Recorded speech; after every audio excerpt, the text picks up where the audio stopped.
New vehicles seem to be getting far more problematic than they were a year ago, even 2 years ago. With increased levels of technology, drivetrains, turbocharging, direct injection, CVT transmissions, I could give you lists for days, but the bottom line is vehicles are getting more problematic and they're not built to last as long as they once were. Now, JD Powers did a survey of about 34,000 people, looked at the issues, and then said which vehicles are the most unreliable. In 2023, we saw about 186 problems per 100 vehicles. In 2024, it went up to 190. And now in 2025, it shows to be up to over 202 problems per 100 vehicles. We're going to give you a summary of the worst vehicles on the list for reliability in 2025. Let's get into it now. Life's too short to drive boring cars.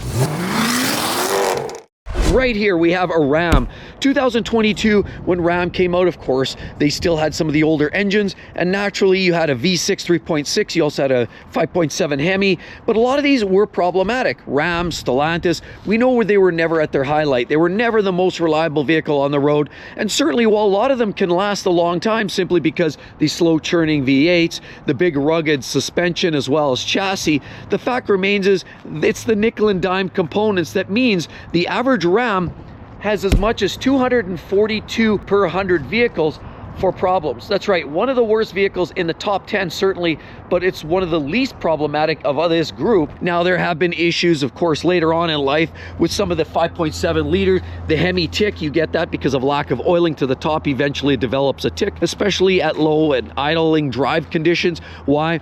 Because you don't get the oil pushed up enough. If you spend too much time idling, you're going to develop an engine tick. A lot of onboard electronics, technology there, and even though the transmissions have been improved, there have been issues there too. So overall, it's more of a technological disappointment. The engines aren't the worst, but they're certainly not amazing. Now, some of the 5.7s people swear by. The 3.6s aren't horrible either, but it's one of those vehicles that's very chronic, low-grade problem levels, and a lot of it's more related and chalked up to modern-day technology on board. Here's the next one on the list. Is almost identical to the Ram in terms of problems, and we're dealing with a Volvo. Now, Volvos are great vehicles. They've stepped up to luxury cars levels in terms of the fitment inside, the technology. They're wonderful, but unfortunately a lot of the modern day Volvos now, they're dealing with a turbocharged 4-cylinder. They put hybrid technology buried in that, but it's supercharged, it's turbocharged, and has a whole lot of technology in the most extreme versions of many of the Volvos.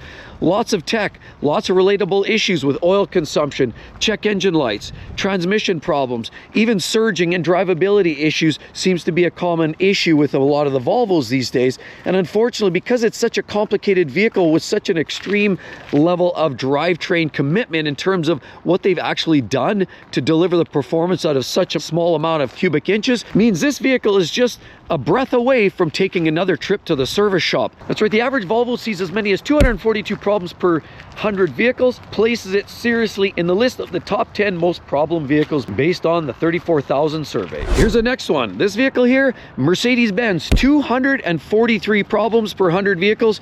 Now, this doesn't rank at the bottom, but it's certainly on the list within the top 10 of the worst vehicles for problems. Of course, a lot of the technology becomes a problem, the electrics. Of course, if you don't leave your battery charged long enough, it starts to create other problems. You have electrical gremlins. We've personally seen issues with lighting modules. We've seen issues, of course, with sensors, backup and front camera parking sensors, all kinds of technology, sunroofs that possibly come off the rails, and all kinds of tech within the vehicle itself.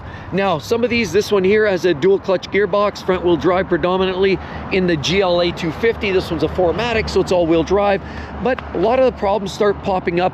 Air ride suspension in some of the premier vehicles like the S-Class, CLS vehicles, and a lot of Mercedes-Benz are just chocked with technology, and as a result, it just constant barrage of issues. Now, some people say, hey, I've had a good one and it's got 200,000 kilometers and there's no issues. But we also have a C-Class and it has had issues, numerous. So it's almost a hit and miss. Some are great and some aren't. And here's the next brand. And I know this isn't the 2022, but unfortunately, even though it's a Honda brand, this is the upscale Acura, as we're looking at right in front of us in all of its glorious silver finish, and of course alloy wheels and great lights. Naturally, you get the big bar on the front, but again, as I already mentioned, it has been restyled. But generally, Acura has a few products. Of course, MDX, RDX are a couple to mention, as well as the Integra and beyond. There's a lots to choose from, and it's a Honda brand. But unfortunately, there have been some nickel and dime issues. There's some people that are complaining about, in the RDX, automatic transmission issues with some of these vehicles, and Honda and Acura have had certainly some troubles with some of their transmissions. Electrics, of course, technology has been a problem, and in some cases, fueling or just stalling has been a problem for some Acura products. Very unfortunate. It's a great brand overall, and Honda is a very trustworthy manufacturer, but they have had their share of problems. And as a result, 249 problems per 100 vehicles is what you would almost average expect. The next brand on the list makes it, unfortunately, because of a lot of problems. Yes, we're looking at clearly Mitsubishi, where they're talking about brake baffle issues, transmission problems, and all kinds of issues with air conditioning, vehicle stalling, engine problems, technology issues, oil burning, and sadly, it's a brand that has potential, but ironically, new car sales is in the tank, and that's why the brand is also looking at trying to up the used car sector, because the new vehicles aren't selling, and a lot of it, they just don't have the innovation. Even though there's a plug-in hybrid available in certain models, it just isn't the vehicle that a lot of people are interested in. Reliability is marginal, the designs are really ho-hum, and unfortunately the problems per 100 are pretty significant in a lot of these Mitsubishis. Now you'll notice we have an Eclipse Cross here, very basic looking front end on this vehicle. And of course, right over here, we have an EV. This one here is one of the few and far betweens on the industry at this price point. Certainly is affordable, and those that buy them like them for the price point. All their competitors are much more highly priced. When you're looking at right here, a plug-in hybrid EV, mostly you're paying a lot of money for that. When you're looking at Lexus or you're looking at Toyota with a plug-in hybrid, you're paying a significant amount of money. It's much more affordable here. With these vehicles, you're looking at about 256 problems per 100 vehicles, and unfortunately, that makes it one of the most problematic vehicles on the market based on JD Powers and those 34,000 survey respondents. Land Rover is one of the most problematic vehicles according to JD Powers and the survey of 34,000 people, stating that these vehicles are guaranteed to cost a lot of troubles, money, heartache, and certainly trips to the service bay. Means a lot of these vehicles, just due to their overcomplicated technology, high levels of trim, fit, and finish, but most specifically the fact that things just don't hold up all that well. We've seen body panels come off, check engine lights issues. Of course, there could be leaks, there are problems with that, but technology is one of the big ones. We know the JLR group, I had personally a Jaguar, no longer owned, but I do know that the infotainment systems are very problematic and temperamental. Quite often you need to deal with a new SIM card or some other issue in the infotainment. And my Jaguar, which is the same as the Land Rover group, the JLR group owned by Tata Motors, finally I gave up. I just didn't even bother. My SIM card was replaced, they fixed it, but then it stopped working again, and I just sort of gave up on the issue. Now, we know a lot of those nickel and dime problems aren't necessarily catastrophic by nature. We always think about engines, transmissions, rear differentials. Well, those can all be problem areas in these vehicles, and many of them are. Of course, right here we have the adjustable ride height suspension on that. Very expensive, and when they fail, they're big bucks. A lot of these vehicles, of course, have problems with this seizing up in the wintertime, iced over, and that's a problem. Some of these retracting mirrors as well as sunroof related issues have been known to be problematic. But ultimately, it's an overload of technology and features all blended together in a manufacturer that, in my opinion, doesn't have the reliability immersed to make a vehicle that complicated. If a brand doesn't know how to put something together to work properly because it's overly complex, maybe they should skip that technology.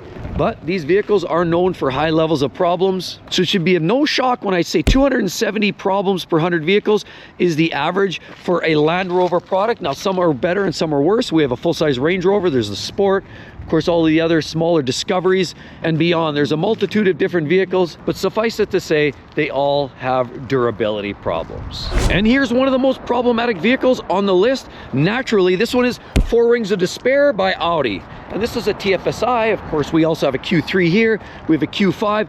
And unfortunately, this makes the rank of some of the most unreliable vehicles, or most problematic at least. Vehicles that often have to go back to the dealership for service updates, repairs, modifications, adjustments, and it may not be catastrophic. Not every engine blows up, not every gearbox lets go. Sometimes it's just technology, sometimes it's a check engine light, sometimes it's other issues. But right here we have an SQ5. This actually has one of the better engines with with the V6. I always suggest if you're going to buy an Audi, you got to go up to the V6. At least they're much more durable than a lot of the 4-cylinders that you're going to find in these vehicles.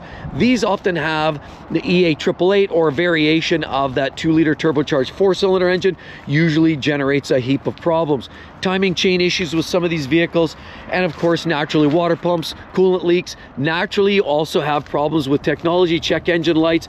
That is not an uncommon phenomenon with a lot of these vehicles. These Audis certainly have their share of troubles, and as a result 273 out of 100 vehicles has troubles. That's right, it's a significant risk, especially once you get outside of warranty. A lot of these vehicles are of course the last 3, so now of course warranty's up, and if you own this outside of that space and you already know these vehicles are a problem, you can only imagine the types of heartbreak, heartache, and the wallet cleansing operation that goes on once you own these vehicles at 4, 5, 6 years of age. Means you're guaranteed to line up for a lot of fun and frivolity after warranty. This vehicle and this vehicle right here are a couple of the worst vehicles in terms of overall problems, problem childs.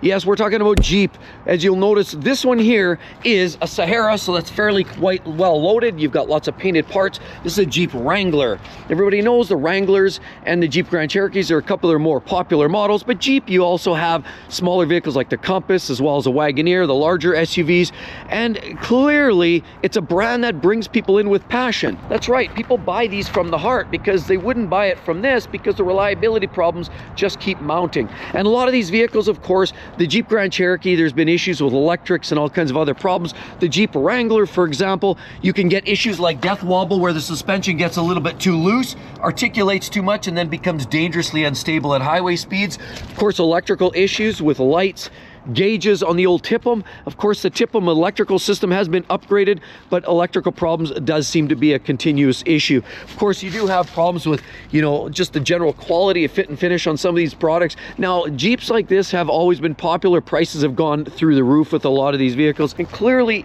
people are buying these because it's a nice to have. It's more of a toy rather than an essential, and we all have the right. We work hard for our money, so people believe they want something like this, and they look great. I used to have one. They were fun. I had an old 4-liter straight 6 with the manual gearbox, one of the best Jeeps they ever made. Things have changed a little bit. Now you get turbocharged 4-cylinder engines, hybrid drivetrains, that 3.6-liter V6, and of course you can also get the big powerful V8 engine. They come with quite a different selection, and they're driven. It's people that enjoy vehicles and often gravitate to a lot of the Jeep products. They love the brands like this, but unfortunately with Jeeps in general, they make the list of some of the most problematic vehicles with electrical issues, as I already mentioned, and some of the mechanical problems, engines, oil consumption specifically, even some of the transmission problems. There's been a host of challenges, but at 275 problems per 100 vehicles means it ranks as one of the worst vehicles in terms of problems. Yes, you're going to spend more time in the service bay than you will out on the road in many cases. Now, that's an average of all models. Some models are a little better, some models are a little worse. But when you speak as a brand, according to 34,000 people, that's where the Jeep brand ranks. The next one is this brand we know, another Stellantis product, and we're talking about Chrysler. Right there, you'll see this minivan, and there's another one, and yet another one. And Chrysler really is all they have left. They used to produce other vehicles, cars, but that no longer happens. They've virtually almost eliminated the brand in its entirety, but 282 problems per 100 vehicles is what the doctor ordered. And unfortunately, because it's Stellantis product, because of its light duty nature, and because of its lack of attention to detail and quality, this is one of the more problematic vehicles. Stellantis, the outgoing, it had certainly a TIPM, which affected lighting, controls, electrics, shut down, engine running issues, and it was just a reliability nightmare. Even the modern day ones that have moved on from TIPM certainly have challenges with engine drivetrain transmission combinations and electrics every which way. They're not all that reliable. They're certainly not that pleasing to drive, and there's certainly better choices. So the Chrysler minivan is one of those vehicles, the only one in the make that they sell, and one of the most problematic brands on the planet. And lastly, the vehicle with 285 problems per 100 vehicles puts it in the dead last in the worst, most problematic manufacturers list. Of course, this year in 2025, yes, they've done some innovative things, but no, they haven't created a reliable vehicle. And unfortunately, this one makes the list. We're talking about a vehicle called Das Auto. That's right, Volkswagen is the manufacturer with all kinds of electrical problems, technology problems, engine problems, gearbox, engine issue combinations. If you can think of an issue, chances are Volkswagen has actually accomplished that problem. So unfortunately, Volkswagen, with one of the worst records this year for reliability, it falls way at the bottom from customer satisfaction, and 34,000 and change survey respondents say these Volkswagens within the first 3 years have been nothing but trouble. And with all of that said, if you thought you were going to go buy a Toyota and you'd be out of the woods for problem vehicles, well, you better be careful, because no two Toyotas are alike, and I share that whole story with you. You want to check that out. Hope to see each and every one of you on the next one. We'll see you all real soon. Bye-bye.